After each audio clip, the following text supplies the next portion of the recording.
Last Stand of the Valkyrie, a space battle tale. The star cruiser USS Valkyrie was the last line of defense against the alien invasion. Captain Davis stood on the bridge, surrounded by his crew. They were all focused on the giant screen in front of them, watching as the enemy ships approached. Captain Davis knew that the battle ahead would be fierce, but he was ready. He gave the order to his crew, and they sprang into action. The ship shook as the weapons were fired, the sound of lasers and missiles filling the air. The enemy ships returned fire, and the Valkyrie's shields were put to the test.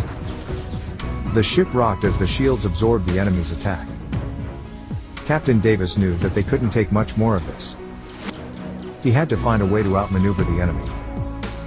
He ordered the ship to move in a zigzag pattern, making it harder for the enemy to target them. The Valkyrie weaved in and out of the enemy ships, firing its weapons at every opportunity. The battle was intense, and the Valkyrie's crew was working hard to keep the ship from being destroyed. Captain Davis knew that they had to come up with a plan, and fast. He ordered the ship to make a run for the enemy's mothership.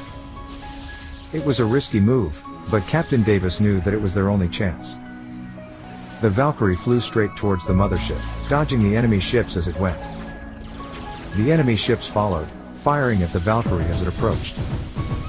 The ship took heavy damage, but Captain Davis kept pushing forward.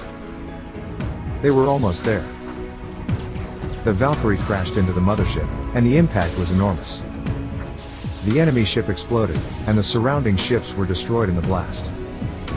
The Valkyrie made it out of the explosion and flew away, victorious. Captain Davis and his crew cheered as they watched the enemy ships disappear into the distance. They had won the battle, but they knew that the war was far from over.